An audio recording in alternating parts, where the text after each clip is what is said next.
नमस्कार, मैं सरला रावत साहब देख रहे हैं पब्लिक न्यूज़ हिंदी। स्वागत है आप सभी का। सर्जिकल स्ट्राइक पर ये कोई पहली बार नहीं है जब कांग्रेस के नेता सवाल खड़े करते हुए नजर आए हैं। इससे पहले भी कई बार ऐसे मौके आए हैं जब सर्जिकल स्ट्राइक हो या सेना की गतिविधियां हो, उन पर सवाल खड़े करते हुए नजर आते हैं। सरकार की मंशा पर सवाल खड़े करते हुए नजर आते हैं। सरकार की नीतियों पर सवाल खड़े करते हुए नजर आते हैं। और एक बार फिर जब भारत जोड़ो यात्रा जम्मू कश्मीर पहुंची तो दिग्विजय सिंह के बोल कुछ डगमगा गए और जानबूझकर उन्होंने फिर से सर्जिकल स्ट्राइक का मुद्दा छेड़ा और वही सवाल दोबारा और वही राग दोबारा अलापा, जिससे बीजेपी भी चिढ़ती है, जिससे कोई भी आम आदमी चिढ़ सकता है। और उन्होंने कहा कि सर्जिकल स्ट्राइक का कोई सबूत सरकार ने नहीं दिया, सर्जिकल स्ट्राइक हुई भी थी या नहीं, और इतना उनका कहना था। उसके बाद चारों तरफ से उनकी किरकिरी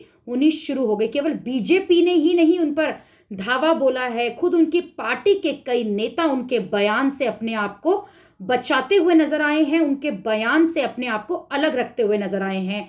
और साथ ही जब उनके साथ भारत जोड़ो यात्रा में जयराम रमेश को देखा गया तो उन्होंने भी उस बात से साफ तौर पर अपने आप को अलग रखा। राहुल गांधी ने भी कहा है साफ साफ कि उन्हें सेना की भूमिका पर कभी भी सवाल नहीं है और सर्जिकल स्ट्राइक के मुद्दे पर वो भी बोलने से बचते हुए नजर आए हैं। और अब बात करते हैं दिग्विजय सिंह कर। पहले सेना पर बोलते हैं, सर्जिकल स्ट्राइक पर बोलते हैं और अब उसी पर सफाई देते हुए भी नजर आ रहे हैं।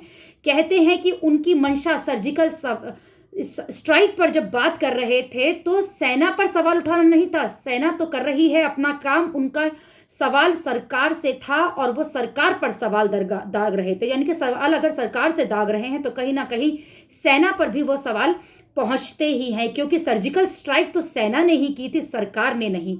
दूसरी बात जो उन्होंने बड़ी कही, उनका ये कहना था कि उनकी दो बहनों की शादी खुद परिवार में ही नेवी यानी कि आर्मी के लोगों से ही हुई है। ऐसे में सवाल ही नहीं खड़ा होता कि वो सेना की भूमिका पर सवाल खड़े करें।